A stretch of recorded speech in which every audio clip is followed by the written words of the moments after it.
Now Choi and the rest of the world's best players arrive at Oakmont Country Club, site of 18 major championships, counting this one, the U.S. Women's Open. The USGA has held the U.S. Women's Open here at Oakmont before, happening in 1992. Patty Sheehan went on to win in a playoff.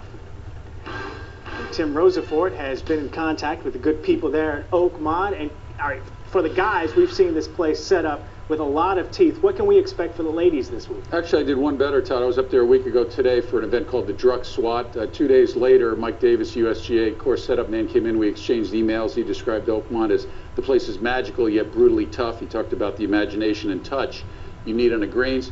To me, I think before you even get to the greens, you're going to need a machete and a hacksaw because it's been raining up there. John Zimmers, the superintendent, is a king when it comes to using fertilizer.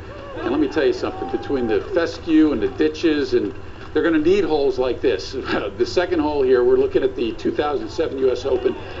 Mike has got a very cool technique going of making drivable par fours, and he did this at number 2. He's going to do this for the ladies. This hole is going to be 325 yards, and then 17 as well, the famous short hole that cost Jim Furyk, who we're seeing here, tee off at the 07 Open, that title by making bogey. It also cost Tiger the title. He couldn't get it up and down from a bunker there. That's going to be moved up to 245. So there's going to be a balance there. A lot of long par fours, Todd, but they're going to have some fun too at a couple of the par fours, giving them a chance. And just as a perspective point, you know, you think about it, actually at the 2007 Open, the men played a par 3 at 300 yards for the first time in U.S. Open history. Cristie Kerr is going to come to the U.S. Women's Open, and she is, for the first time ever, going to be playing an event with the #1 ranking in the world. So she's coming here with a lot of confidence and a lot of expectations. Well, she's been in for a practice round, so she knows how tough the place is going to be, and she's undoubtedly the toughest competitor in women's golf right now. We're seeing her win the LPGA Championship by 12 shots a couple weeks ago, just after visiting Oakmont, so it was good practice for her. But this is her just last year, and this was not the Cristie Kerr we saw at Locust Hill a couple weeks ago. This was Cristie Kerr at the Kraft at Bisco when she had a chance to win, piping one out of bounds and smashing her drive there in the tee box. And then here again at last year's Women's Open, the frustration showing.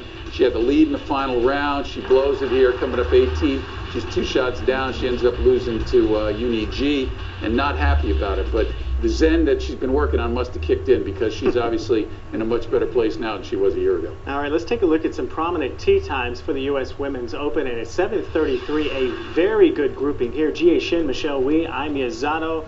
7:44, powerful group as well. And at 1:14 in the afternoon, Cristie Kerr going off. And that's the only U.S. Women's Open champion that you see on this board right here. And Paula Creamer, I'm talking about the rough there with her thumb and hand problem. I tell you something, if she's going to be very careful when she hits the ball in the rough. And she, while not winning a Women's Open, has played extremely well. Nothing worse than a top 20, I believe, in her last 6 U.S. Women's Open. So we'll keep an eye on her, Paula Creamer. Winning score over par or under par? I'm hearing maybe close to 300, Todd. You might see 475s there, but that's probably an exaggeration. Ooh. The club members are saying 8 over par. Angel Cabrera was 5 over when he won the Open.